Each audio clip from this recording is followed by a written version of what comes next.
Sinasabi ko na kaagad sa kanya na I can't do it without you. Mommy? See, English yun. Mommy? It's been a long time. Nagluluto ako ng haluski.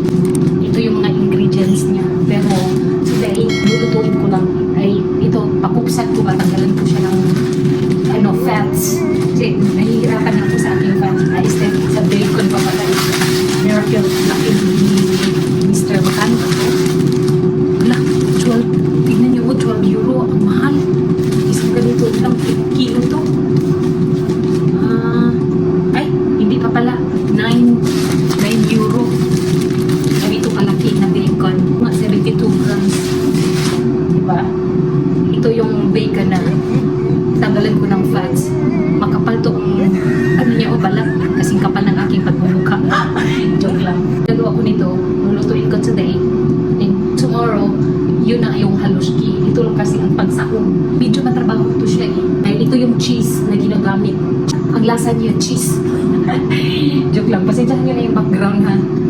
Mga hugasan yan eh. Umaangal minsan si Mr. sa haluski dahil dito sa bacon. Sobrang mahal. 9 euro. Equivalent into 500 o isang kilong baboy na to. Baboy. Kabing baboy. Ito na pala yung bacon para sa haluski. Napakupsan ko na to. Alam nyo, ang dami kong nakuhang oil nito. So, ito yung oil ng bacon, oh. Diyos ko. Pwede na to pang deep fried ng chicken joy. Ito na yung oil na nakulik ko galing sa bacon. Yan pa ba ang bibilhin namin? Libre na sa mantika eh. The next day. Yan sila, oh, tulog pa. 6:35 na. Kuya Alex ko, get up. Prosim. Gigisingin ko pa yan si Alex, si Philip. Tignan niyo naman si Philip, oh. Kuya, mahulog ka. Sinadya niya yan. Pero excited na yun siyang pumasok. Kasi 1 week siyang absent dahil dyan sa ubo niya. Naiinis na nga siya kasi gustong-gusto na talaga niya maglaro doon. Marami kasing laruan doon sa kindergarten. Kuya, Rico! Diyan mo na sa asulante ko. Pinamad. Nagpapuya-puya si Philip, oh. Nag-act siya ng baby. I love him, Baba. Babu. Babu daw. No, kuya. He will cry. I love him. Ano? Pinag-Philip ko kay Zima man. Zima, no? O, ito. Zima? Ano? Tikat? Ano? No singing, Baba. Oh. Wala siya sa mood. Medication first. And then, hindi mas di bukodo. Kailangan tong ipainom sa kanya yung gamot sa kanyang heart. At saka yung gamot para sa ubo niya. Tumatahol-tahol na naman siya. Minsan naiinis na siya ba? Kasi para iinom niya ng gamot. 2 times a day. 3 times. Ganito yan siya mag-ubo ba? Ang tagal bago mawala. Hello mga amigas, amigos. Good morning, good afternoon, good evening sa inyong lahat. Maghahatid na naman ako sa aking estudyante. Mabuti na lang kamo nagpresenta si Janan.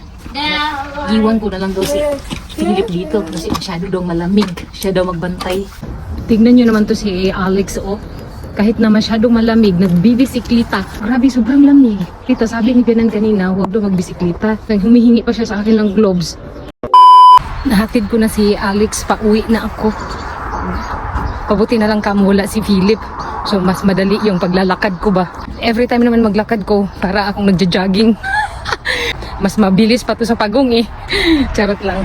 Wala na masyadong mga tao dito. Halos lahat nandoon na sa work nila. Yung mga estudyante pumasok na sa school. Nandito na ako sa bahay. Tinungka ko lang si Philip doon sa itaas. Ngayon, ipa-switch on ko lang yung TV. Kailangan ko nang maligo. 1 week na ako walang iligo eh. Kasi sobrang lamig. At nagtipid din kami sa tubig. Yun talaga eh, hindi biro ba? Totoo na yan. You will stay here. Ano? And you will watch the Paw Patrol. Dobre? Mommy need to take bath. Ito na yung potato. Na-slice ko na. So, kailangan ko lang itong i-grind sa pamamagitan ng aking mga ngipin.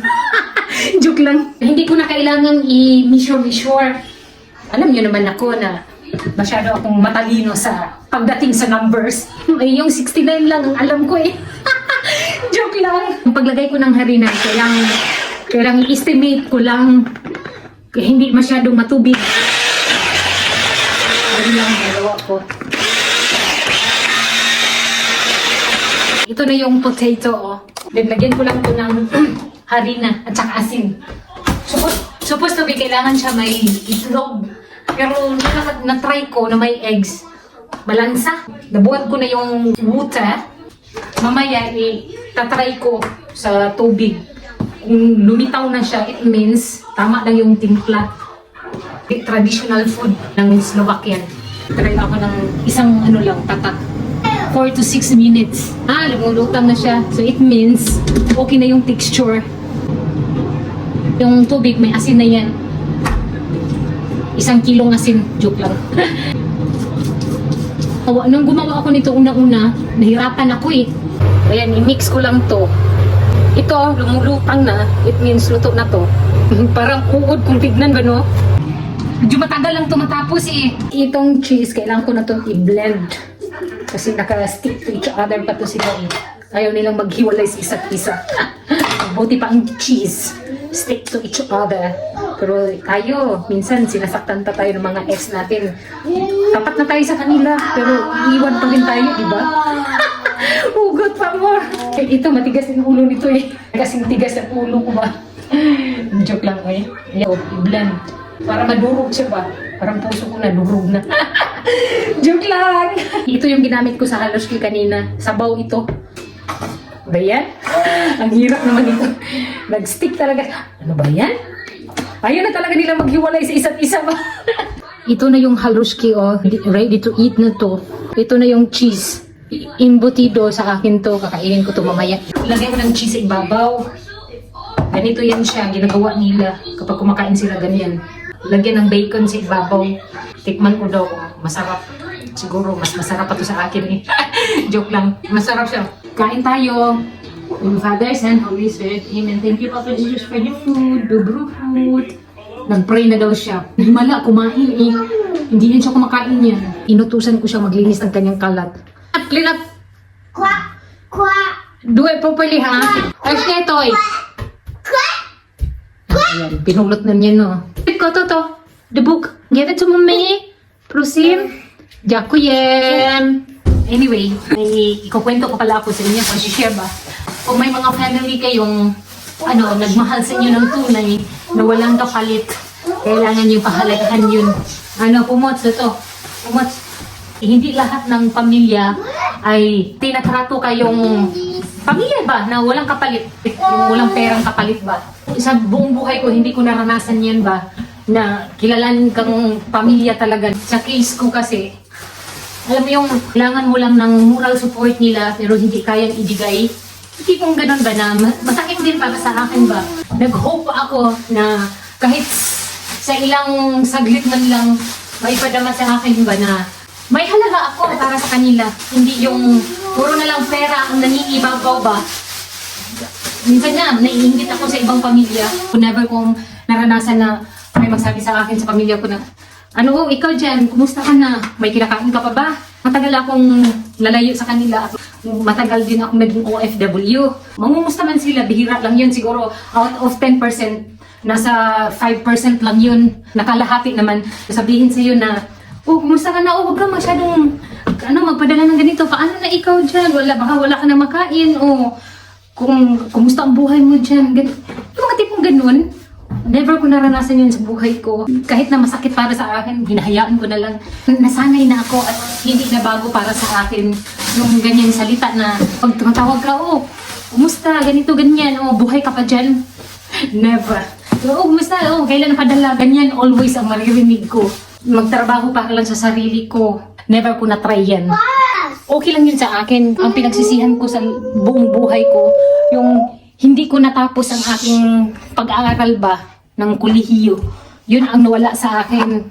Nakapag-aral lang ata ako 1 year lang. Naranasan ko lang yung buhay college. Akala ko sa relationship lang ang may paswerte-swerte. Pati din pala sa pamilya, paswerte-swerte lang. Kung hindi pera ang mindset ng pamilya mo, napakaswerte ninyo. But you need to say, thank you to your family. Kung hindi sila ganun. Nagpapasalamat na lang din ako kay God.